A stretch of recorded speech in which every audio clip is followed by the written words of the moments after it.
नमो अरिहंताणं नमो सिद्धाणं नमो आयरीयाणं नमो वज्रायाणं नमो लोय सर्वसाधूनं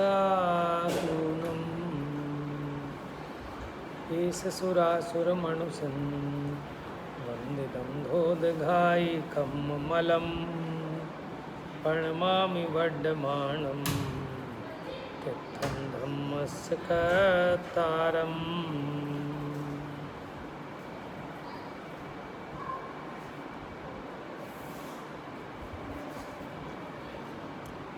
तीर्थंकर भगवान की दिव्य ध्वनि का सार, ये प्रवचन सार जी परमागम आचार्य अमृतचंद्र देव की टीका के आधार से अपनी कल ये 83 नंबर की गाथा पूरी हुई। तो 83 नंबर की गाथा में ये कहा, पेज नंबर 142 पर है,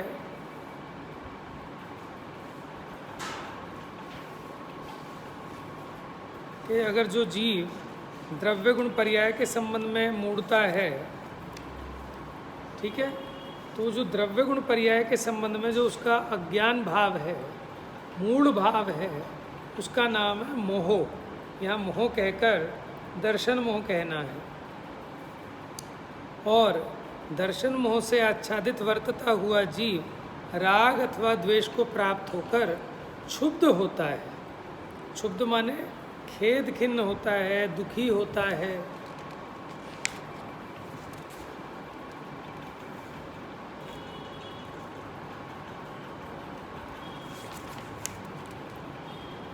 तो ये 3 प्रकार के मोह के भेद बताए थे। क्या क्या नाम हो गया? मोह, राग, द्वेष। Page number 144। अब तीनों प्रकार के मोह को अनिष्ट कार्य का कारण कहकर उसका क्षय करने को सूत्र द्वारा कहते हैं। जो तीनों प्रकार का मोह है ना, मोह, राग, द्वेष, ये अनिष्ट कारक है। अनिष्ट कारक है माने इसका फल जीव के लिए अनिष्ट रूप है। ये जीव को दुखी करने में ही निमित्त है, सुखी करने में निमित्त नहीं है। तीनों ही भेद, भले ही मोह है, राग है, चाहे द्वेष है।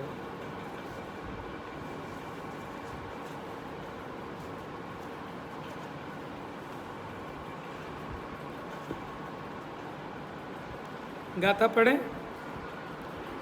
मोहेण व रागेण वा दोषेण व परिणदस्य जीवस्य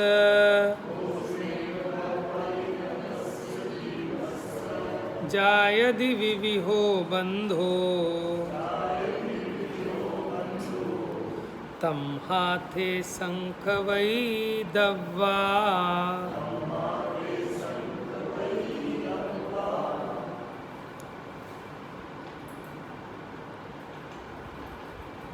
क्या कहते हैं? मोहेण व रागेण व दोषेण। 3 भेद थे ना, मोह, राग, द्वेष, ठीक है। यानी मोह रूप अथवा राग रूप अथवा द्वेष रूप। परिणदस्य जीवस्य, के परिणत जीव को, जायदि माने होता है, विविहो माने विविध प्रकार का, बंधो बंध होता है, ठीक है। क्या कह रहे हैं कि जो जीव मोह रूप, राग रूप अथवा द्वेष रूप परिणमित होता है, उस जीव को विविध प्रकार का बंध होता है। तमहा, तमहा माने इसलिए, ते संखवई दव्वा। खवई माने होता है क्षपई, ठीक है, यानी उसका नाश करने योग्य है, खिपाने योग्य है। कौन? मोह, राग और द्वेष। ये तीनों जो भेद हैं मोह के, ये तीनों के तीनों सम्यक प्रकार से क्षपित करने लायक हैं। इनका नाश करना चाहिए। किसका? मोह, राग, द्वेष का। क्यों करना चाहिए? क्योंकि इन भावों से परिणमित जीव को क्या होता है? विविध प्रकार के कर्मों का बंध होता है। ठीक है, दुखों का बंध होता है, इसलिए इनका नाश करना चाहिए। टीका देखते हैं। इस प्रकार तत्व अप्रतिपत्ति से बंध हुए मोह रूप, राग रूप या द्वेष रूप परिणमित होते हुए इस जीव को घास के ढेर से ढके हुए खड्डे का संग करने वाले हाथी की भांति हथनी रूपी कुट्टनी के शरीर में आसक्त हाथी की भांति और विरोधी हाथी को देखकर उत्तेजित होकर उसकी ओर दौड़ते हुए हाथी की भांति विविध प्रकार का बंध होता है।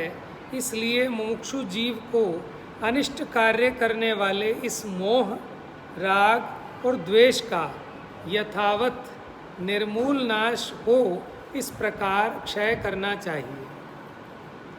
देखो, आचार्य देव ने उदाहरण से समझाया इन तीनों को, मोह को, राग को और द्वेष को।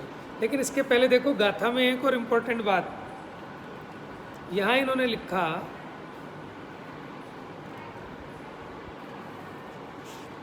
टीका देख रहे हैं ना आप। इस प्रकार तत्व अप्रतिपत्ति, अप्रतिपत्ति का क्या मतलब बताया था कल?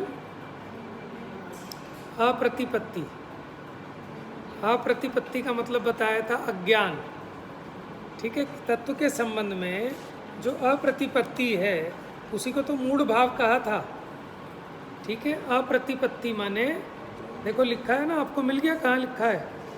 पेज नंबर 144 पर टीका मिली आपको, टीका। इस प्रकार तत्व अप्रतिपत्ति, इसलिए देख लेना चाहिए। सुनने से उतने दिन याद नहीं रहेगा, लेकिन जब देख भी लेंगे तो ज़्यादा याद रहेगा, और बोल भी लेंगे तो और ज़्यादा याद रहेगा। तो तत्व अप्रतिपत्ति यानी तत्व के संबंध में अज्ञान से बंध हुए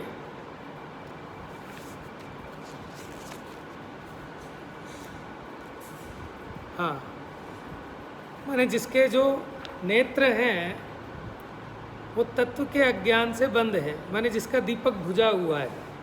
ठीक है, जो अज्ञान रूपी अंधकार से आच्छादित है। देखो, दो बातें हैं, एक तो अंधेरा है, ठीक है, लेकिन अब अंधेरा नहीं है, उजाला भी है, लेकिन आपकी आंखें ही बंद हैं तो आपके लिए तो अंधेरा ही है। समझ में आया? तो कहते हैं इस प्रकार तत्व अप्रतिपत्ति माने तत्व अप्रतिपत्ति से बंध हुए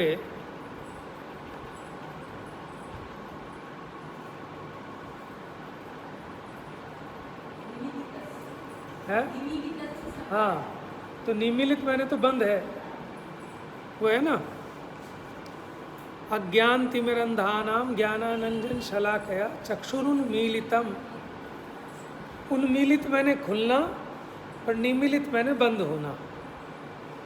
ठीक है, तो बंद हुए, ठीक है, क्योंकि मुझे लग रहा था यहाँ बंद की जगह कहीं बंद तो नहीं है, तो इसलिए मैंने ऊपर संस्कृत में ही देख रहा था, क्योंकि कहीं भी कन्फ्यूज़न हो तो जो मूल संस्कृत टीका है वहाँ से जांच लो, मोटा मोटा तो समझ में आ ही जाता है।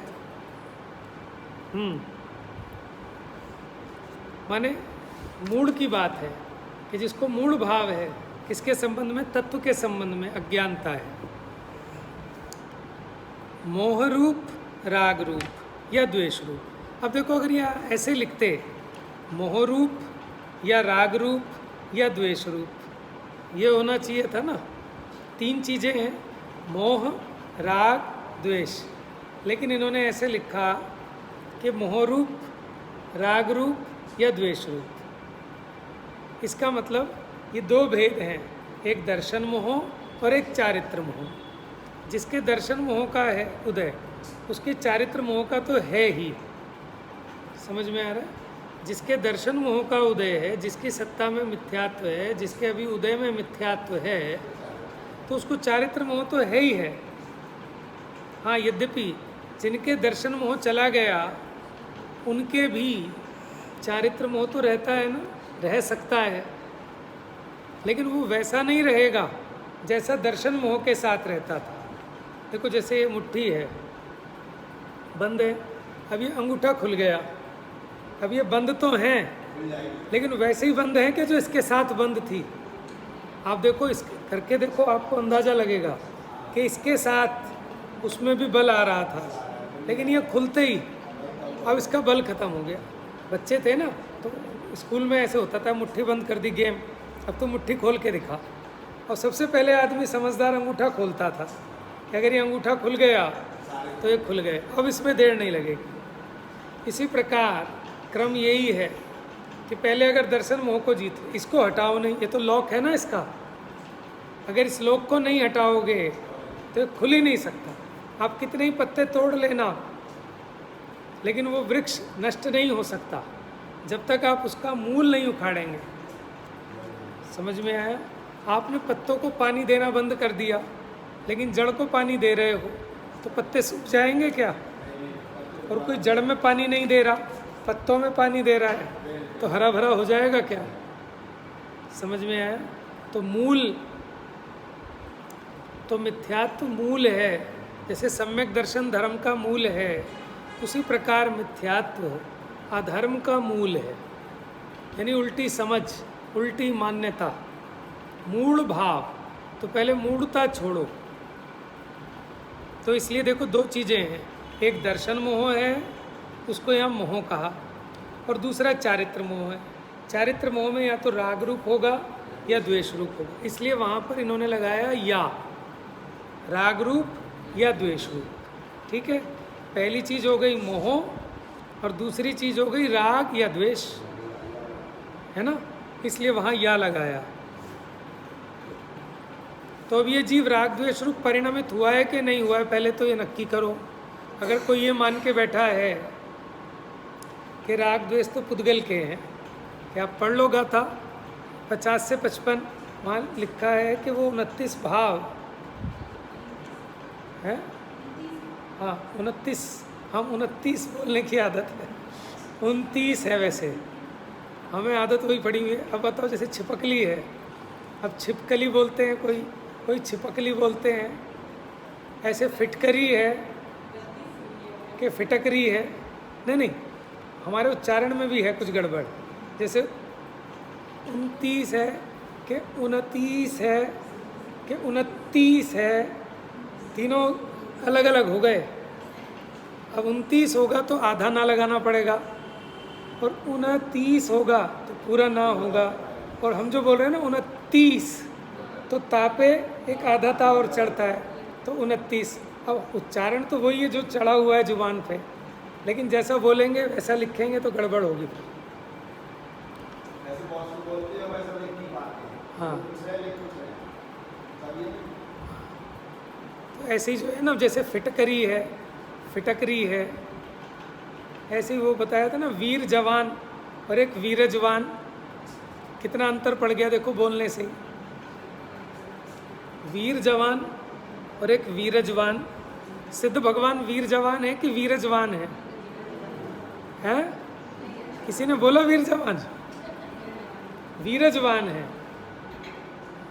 8 गुण गिनाए ना सिद्ध भगवान के, वहाँ गिनाया क्या है? समकित,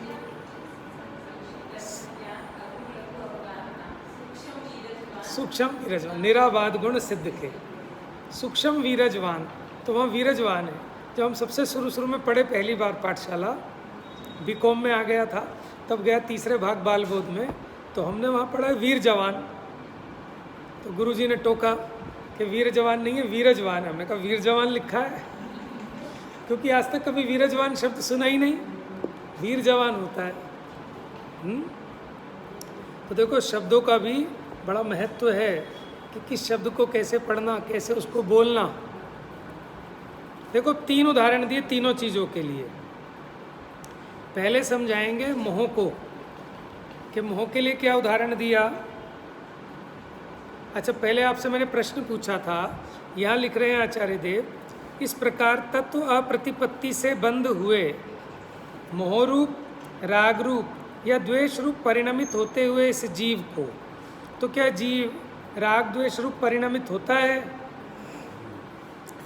जीव राग द्वेष रूप होता है कि नहीं होता है?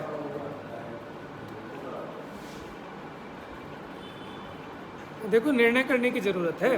अभी कोई क्वेश्चन आंसर नहीं चल रहे कि इनाम मिलेगा कि नंबर मिलेंगे। ये अपने प्रयोजन की बात है। आपको इसकी भाव वासना होनी चाहिए, इसका सही यथार्थ निर्णय होना चाहिए। तो मैंने कहा कि जो 50 से 55 नंबर की गाथाएं हैं समय सार जी, जीवा जीव अधिकार, वहाँ उसमें लिखा कि ये वर्णादि से लेकर गुण स्थान तक ये जो 29 भाव हैं ये सब पुद्गल के हैं, जीव के नहीं हैं। तो उन 29 भावों में राग द्वेष भी आ गए। ठीक है, जब गुण स्थान को भी उन्होंने वहाँ पुद्गल का कह दिया, तो आप कैसे कह रहे हो कि जीव राग रूप होता है? अभी देखो, एक बात सुन के कह देना आसान है कि जब आप प्रतिपक्षी विषयों को देखेंगे जिन आगम में भी, तो उस समय सार में ही कहीं वो कह रहे हैं कि राग पुद्गल का है और कहीं वो कहते हैं कि जीव का है। तो इसका उत्तर हम दे चुके हैं आप लोगों को पहले भी। हाँ, अच्छी बात है। और अच्छी बात बताओ। देखो इसका रहस्य है। हाँ, ये भी बात बहुत बढ़िया है कि जीव राग रूप तो होता है, लेकिन वो उसका स्वाभाविक भाव नहीं है। ठीक है ना, तत्संबंधी प्रतिपक्षी कर्म का उदय होता है तब ये राग रूप होता है, लेकिन कर्म कोई ज़बरदस्ती नहीं कराता। आपको याद होगा हमने 86 गाथा जब चली थी, वहाँ बताया था कि मिथ्यात्व दो प्रकार का, जीव मिथ्यात्व और अजीव मिथ्यात्व। उसी प्रकार राग भी दो प्रकार का, जीव राग और अजीव राग, है ना। लेकिन होता क्या है कि हम इम्पोर्टेंट गाथाएं तो पढ़ते हैं, बाकियों को छोड़ देते हैं, इसलिए रहस्य पता नहीं चल पाते। और पता नहीं क्यों कि ये गाथा मैंने भी कहीं नहीं सुनी, कि जैसे शिविर में अधिकतर विद्वान लोग मुख्य गाथाएं लेते हैं ना, लेकिन वो गाथा कोई कहीं ली हो तो पता नहीं। जैसे हमने भी कई शिविरों में गए तो कम ली जाती हैं। तो उसमें क्या लिखा कि इसी प्रकार बाकी प्रत्यय भी समझना, अज्ञान, ठीक है, मिथ्यात्व, अविरति, प्रमाद, कसाय, योग, ये दोनों प्रकार के हैं, जीव और अजीव। ठीक है, तो जो अजीवगत राग है उसको अजीव का कहना ये निश्चय का कथन है, और जीव के राग आदि को जीव का कहना ये निश्चय का कथन है। जीव के राग को पुद्गल का कहोगे तो व्यवहार का कथन होगा, और पौद्गलिक राग को जीव का कहोगे तो वो व्यवहार का कथन होगा। ठीक है, जब अपने काम की चीज़ है तो थोड़ी सी मेहनत कर लेते हैं, करनी चाहिए। तो आप लोग देखना। चलिए अभी उस विषय पे ज़्यादा नहीं जा रहे। तो मुझे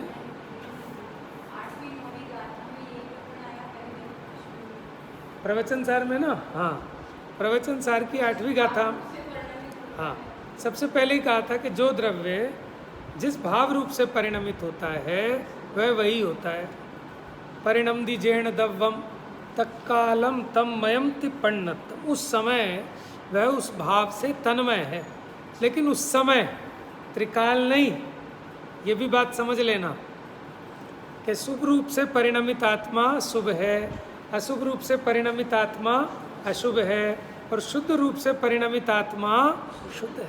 ये बात आचार्य देव पहले ही समझा के आए हैं, लेकिन हमें लगता है कि इसके बारे में अभी समाज में संशय की दशा है, और संशय भी नहीं है, अनध्यवसाय है। संशय तो उसको हो कि जो कुछ विचार करे कि ऐसा है कि ऐसा है, ये प्रश्न ही खड़ा नहीं होता। अभी तो अनध्यवसाय। ठीक है, होगा पंडित जी, छोड़ो आगे चलो, है। हाँ, वो अनध्यवसाय बहुत खतरनाक है, बिल्कुल प्रमाद में होगा कुछ। आप कह रहे हो तो होगा कुछ। अब जैसे हमने कहा 87वीं गाथा, तो अब कोई खोल के नहीं देखेगा कि घर जाके आज देखो जरा 87वीं गाथा में ये बात भी आई है क्या। तो ये अनध्यवसाय है कि होगा, कह रहे हैं तो होगा कुछ, हमें क्या करना। समझ में आया? तो अनध्यवसाय नहीं रखना चाहिए। देखिए, तो जो राग, अच्छा उसमें क्या बताया कि जिस समय उस भाव रूप से परिणमित हुआ उसी समय तन्मय है, सदा काल नहीं। जैसे राग रूप से परिणमित हुआ ना, उस समय आत्मा राग से तन्मय है, सदा काल नहीं। जिस समय राग रूप परिणमित नहीं हो रहा उस समय उससे तन्मय नहीं है।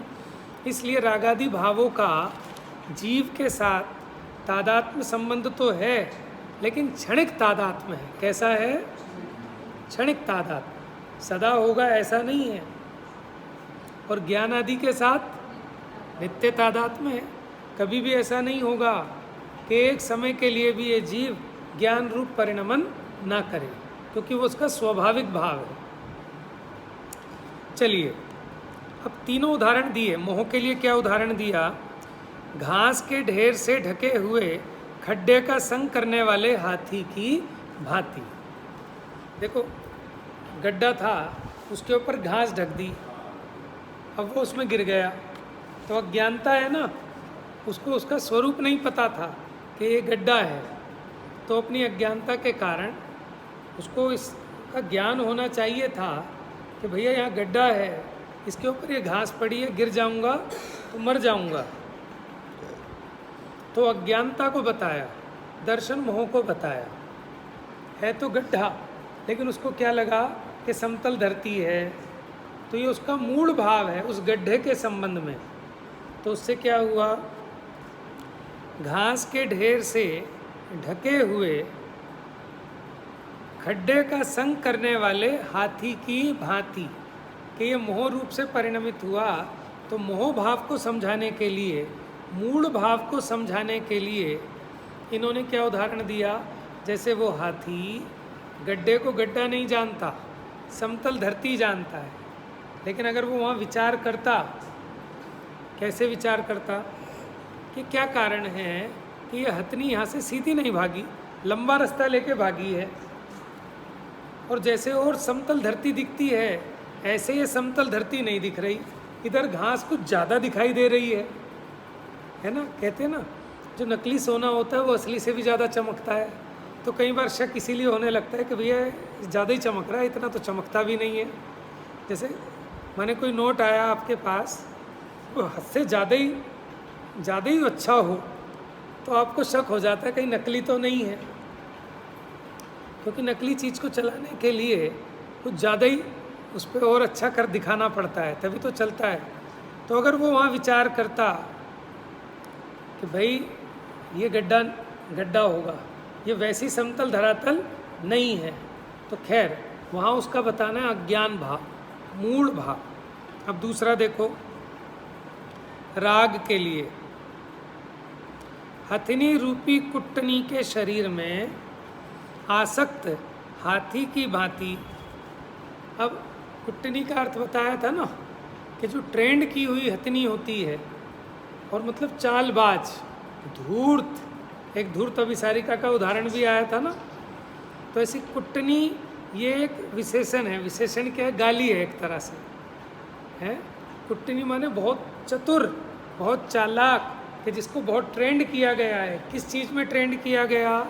कि पहले वो अपनी क्रियाओं से, अपने हाव भाव विभ्रम से उस हाथी को अपनी तरफ अट्रैक्ट करे। समझ में ना, इसमें ट्रेंड किया है उसको कि पहले वो उसको अट्रैक्ट करे। जैसे आपने सुना हो कि वो ब्रह्मा जी, वो कौन थे, विश्वामित्र तपस्या कर रहे थे, तो वहाँ से स्वर्ग से देवों ने उसको भेजा अप्सरा को, तो उसने अपने छल बल से, हाव भाव विभ्रम से, उसको कहेंगे कुट्टनी, कि उससे क्या किया कि वो विश्वामित्र को आकर्षित किया। तो ऐसे उस हथिनी ने हाथी को अपनी तरफ आकर्षित किया है, उसको उत्तेजित किया। तो हथिनी रूपी कुट्टनी के शरीर में आसक्त हाथी की भांति। तो अब देखो उसका वो क्यों फंसा, क्यों पकड़ा गया? क्योंकि वो उस हथिनी में आसक्त हुआ। तो बंध को प्राप्त हुआ ना, कि पहले जिसने गड्ढे का सही ज्ञान नहीं किया वो भी बंध को प्राप्त हुआ, यानी मोह के कारण। दूसरा, जिसने राग किया, जो किसी पर पदार्थ को इष्ट मानकर उसमें आसक्त हुआ, वो भी बंधन को प्राप्त हुआ। कैसे? कि हथिनी रूपी कुट्टनी के पीछे जो आसक्त हुआ, ऐसे हाथी की भांति। उदाहरण समझ में आ गया भैया?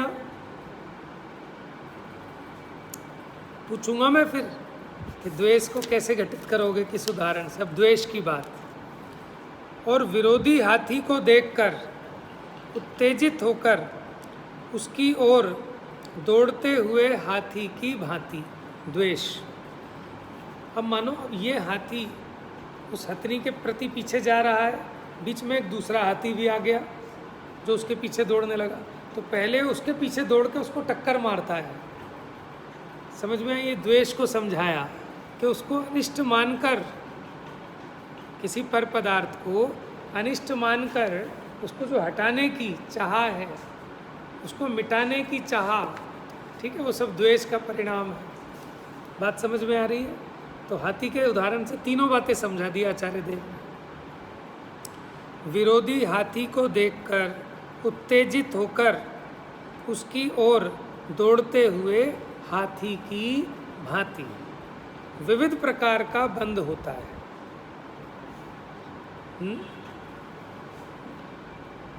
देखो वो भी एक फंसाने का तरीका है कि हाथी को फंसाने के 3 तरीके हो गए।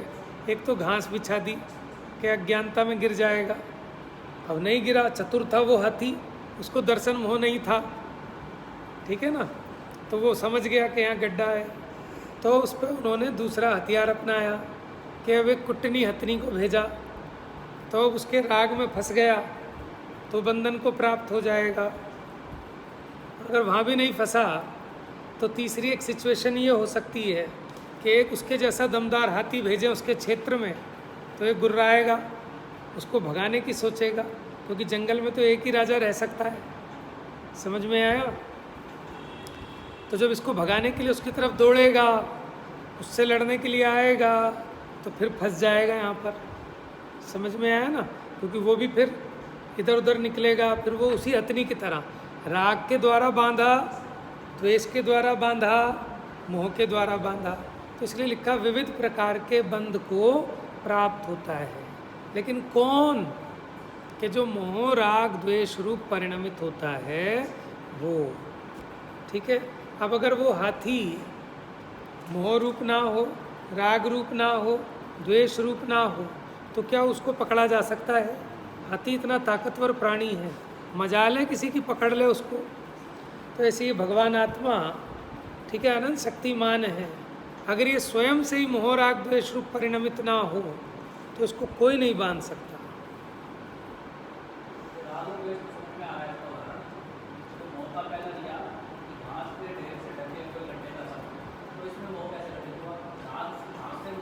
नहीं, देखो आप मोह का मतलब राग समझ रहे हो।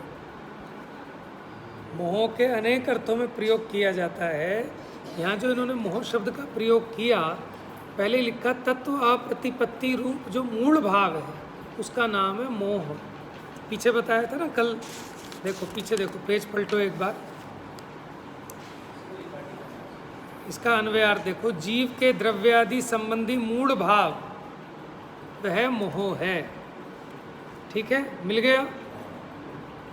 83 नंबर की गाथा का अन्वयार्थ कि जीव को द्रव्य गुण पर्याय के संबंध में जो मूल भाव है, मूल भाव माने अज्ञानता, उसका नाम मोह है। अब जैसे कहते हैं माँ को अपने बच्चे से मोह है, तो वो मोह कहते हैं राग को। कहीं पर राग के लिए भी मोह का प्रयोग कर देते हैं, माने अगर इसको भेद विज्ञान नहीं है उसका नाम मोह, यानी दर्शन मोह की बात है, ठीक है। जैसे देखो मैं कहूँ कि ये कुर्ता मेरा है, ये मोह भाव है, क्योंकि इसका द्रव्य गुण पर्याय न्यारा है, ये भिन्न वस्तु है, ये तो मोह है। और मैं कहूँ ये बहुत अच्छा है, ये राग भाव है। और ये बुरा है, इसको हटाओ, चेंज करो, ये द्वेष भाव है। लेकिन तीनों में ही विकल्प होता है। आत्मा अपनी शांति का घात करता है। समझ में है? मोह राग द्वेष, ये 3 भेद बताए मोह के। मोटे रूप में लिखो, ऊपर लिखो मोह, उसके 2 भेद, दर्शन मोह और चारित्र मोह। चारित्र मोह के 2 भेद, राग द्वेष। और दर्शन मोह को आप मिथ्यात्व कह सकते हो, मूढ़ता कह सकते हो, अज्ञान कह सकते हो।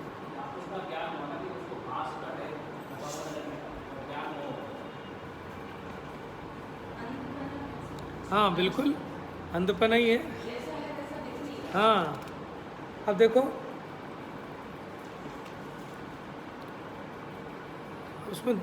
उसमें ये बात भी लेना कि दिख नहीं रहा कि देख नहीं रहा,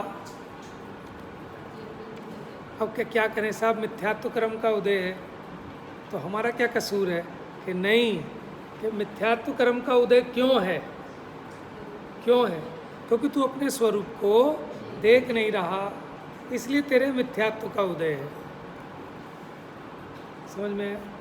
जैसे कोई व्यक्ति सुबह उठता है और वो तेल की, मैंने वो बाहर ये भटूरे वाली दुकान पे सुबह सुबह मैंने देखा मोटे मोटे लोग वो बड़ी बड़ी गाड़ियों में आते हैं कि उनको तो ज़्यादा ज़रूरत है सेफ्टी रखने की, और वही मैंने वो ऐसे घी में चुपड़े हुए सुबह सुबह वो भटूरे खाए उसने, ठीक है, और फिर कोल्ड ड्रिंक पी ली, फिर घर पे पढ़ के सो गया, फिर शाम को उठे फिर बर्गर पिज़्ज़ा खा लिए, फिर पढ़ के सो गया और बीमार पड़ गया।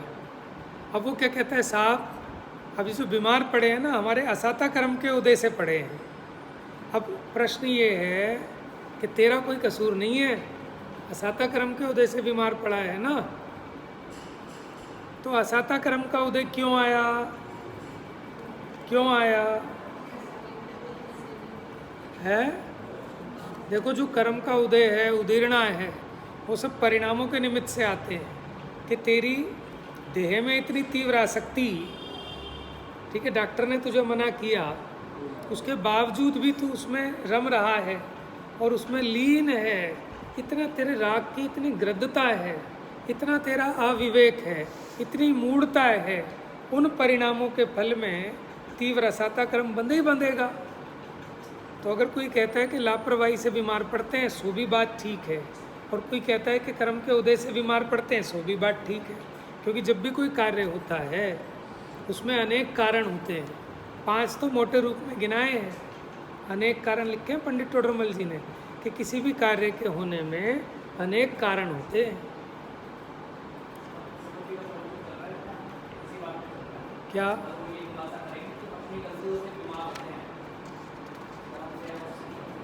तो अब समझाना ही पड़ेगा ना, क्योंकि जैसा जीव हो उसको, अब माने कोई जीव सुबह उठता है, योगा करता है, प्राणायाम करता है, और फिर वो कुछ नहीं खाता, सिर्फ जूस पीता है, फिर वो 12-1 बजे तो फुलके खाता है, खिचड़ी खाता है, शाम को कुछ नहीं खाता, गर्म पानी पीता है, और फिर भी उसके शरीर में रोग हो रहा है।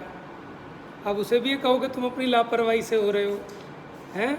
अब उसको कहेंगे साहब ये जो खा रहे हैं दुनिया भर का कूड़ा, ये तो स्वस्थ है, इनको तो किसी को कैंसर नहीं हुआ, और हमें कैसे हो गया? अब उसे दूसरे समवाय की मुख्यता से समझाएंगे कि स्वयं किए जो कर्म शुभाशुभ फल निश्चय, भैया पूर्वबद्ध कर्म का उदय है, अभी नहीं बांधा लेकिन पिछले उसमें बांधा होगा। लेकिन ये सोच, ये जो तू इतना कर रहा है तो तेरी बुद्धि ठीक चल रही है, अभी किसी लायक है, और अगर तू भी ये काम करे इनकी देखा देखी तो फिर सोच तू बचने वाला नहीं है, हैं? माने जो तेरा विवेक है ये नुकसान नहीं पहुंचा रहा, ये फायदे का ही सौदा है, ठीक है। तो वो समझाने की मुख्यता अलग अलग हो सकती है कि हमारे सामने कौन किस तरह का जीव बैठा है, उसकी किस प्रकार की मान्यता है। निश्चयाभासी बैठा है तो उसको उपदेश अलग प्रकार से दिया जाएगा, व्यवहाराभासी को उपदेश अलग प्रकार से दिया जाएगा, उभयाभासी को अलग प्रकार से। वो तो उसका रोग देखकर उपचार होगा ना। तो ये यथार्थ बात है। ये किसको समझ में आएगी? कि जो अनेकांत को समझेगा, यही अनेकांत है। लेकिन हम किसी एक चीज़ को पकड़ के बैठ जाते हैं, पक्ष से, हैं, माने वो हट ग्रहण कर लेते हैं, वो घातक है। चलिए, समय हो गया है, इसकी ये टीका भी पूरी हो गई और अब इसका भावार्थ कर लेंगे। तो इस प्रकार ये बताया कि मोह, राग, द्वेष, इसके द्वारा ये विविध प्रकार के बंधनों को प्राप्त होता है, जैसे वो हाथी। तो जिसको बंधन नहीं चाहिए हो, अब बंधन क्या है? दुखी होना, इसी का नाम बंधन है। समझ में आए? जो टेंशन हो रही है ना, यही तो बंध है। तो आचार्य भी कह रहे हैं कि बंध का नाश करो, और आपको भी समझ में आ रहा है टेंशन का नाश करो। तो टेंशन कब तक रहेगी? कि जब तक आप अपने स्वरूप को नहीं समझेंगे, राग द्वेष को नहीं छोड़ेंगे, तब तक टेंशन रहनी, बंद रहना है। टेंशन निमट गई तो कहते हैं मुक्ति हो गई। जब वो लड़की को विदा करते हैं तो माँ बाप को लगता है कि हाँ मुक्ति हो गई, कि मुक्ति किस सेंस में हो गई कि वो जो विकल्प था, वो जो चिंता थी, वो दूर हो गई, इसी का नाम तो मुक्ति है। तो ज्ञानी को हर क्षण में मुक्ति दिखती है, अपने विकल्पों को जीत लेता है, और अज्ञानी हर समय बंधन को प्राप्त हो रहा है दुखों के कारण। जा वाणी के ज्ञान से सूझे